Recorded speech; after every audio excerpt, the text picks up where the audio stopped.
ദീർഘദൂര യാത്രയ്ക്കടക്കം ഒരുപാട് പേർ ആശ്രയിക്കുന്നുണ്ട് KSRTCയെ. അനുകൂലിച്ചും പ്രതികൂലിച്ചും ആളുകളുടെ പ്രതികരണങ്ങളും ഉണ്ടാകാറുണ്ട്. എല്ലാ ജീവനക്കാരുമെന്നല്ല, പക്ഷേ ചില ജീവനക്കാർ അവരുടെ ഇടപെടലുകൾ KSRTCയെ പ്രതിക്കൂട്ടിലാക്കാറുമുണ്ട്. അങ്ങനെയൊരു സംഭവമാണ് കഴിഞ്ഞ ദിവസം എറണാകുളം ഡിപ്പോയിലുണ്ടായത്. എറണാകുളത്ത് നിന്ന് കുമളിക്ക് പോകേണ്ട KSRTC ബസ്സിൻ്റെ ട്രിപ്പ് അകാരണമായി വൈകി.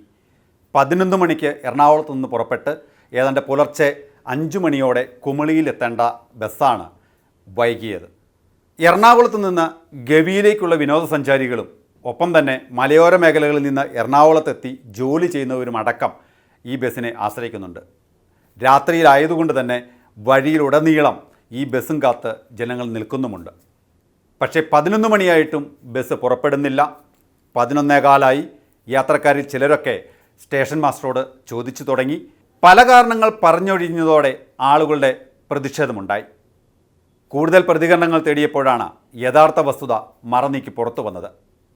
ഡ്രൈവർ എത്തിയിട്ടില്ല. എന്താണ് എത്താത്തത് എന്നത് ചോദിച്ചപ്പോൾ അതിന് വ്യക്തമായ ഉത്തരവുമില്ല. ശാരീരിക അസ്വസ്ഥതകൾ മൂലമാണ് ഡ്രൈവർ എത്താത്തതെന്നാണ് ഔദ്യോഗിക വിശദീകരണം. പക്ഷേ പകരം ക്രമീകരണങ്ങൾ ഒരുക്കാനോ നിലവിൽ ചുമതലയുണ്ടായിരുന്ന ഉദ്യോഗസ്ഥർ തയ്യാറായിരുന്നില്ല എന്നതാണ് വസ്തുത. പിന്നീട് ആളുകളിലേക്ക് പ്രതിഷേധമുണ്ടായപ്പോൾ നമ്മൾ വാർത്ത നൽകി.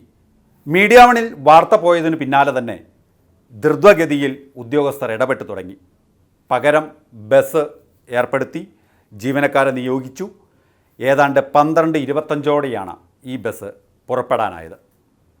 എന്തായാലും ഇതുമായി ബന്ധപ്പെട്ട് KSRTC വിജിലൻസ് അന്വേഷണം ആരംഭിച്ചിട്ടുണ്ട്. ജീവനക്കാർക്ക് വീഴ്ച പറ്റിയെന്നാണ് പ്രാഥമികമായിട്ടുള്ള വിലയിരുത്തൽ. ജാഗ്രത പാലിക്കേണ്ടതായിരുന്നു എന്നും അവർ പറയുന്നുണ്ട്. ഒരുപക്ഷെ ഏറ്റവും കൂടുതൽ ആളുകൾ ആശ്രയിക്കുന്ന KSRTCയെ നന്നാക്കുമെന്ന് അല്ലെങ്കിൽ പുരോഗതിയിലേക്ക് നയിക്കുമെന്ന് മന്ത്രി KB ഗണേഷ് കുമാർ അടക്കം പറയുമ്പോഴാണ് ഇത്തരത്തിൽ ജീവനക്കാരുടെ അലംഭാവം ഒരു വശത്ത് തുടരുകയും ചെയ്യുന്നത്. എന്തായാലും ഇക്കാര്യത്തിൽ ഇടപെട്ടു എന്നത് തന്നെ ഏറെ സന്തോഷകരം. ശ്രദ്ധിച്ചാൽ അല്പമെങ്കിലും പുരോഗതിയിലേക്ക് KSRTCയെ നയിക്കാനാകും.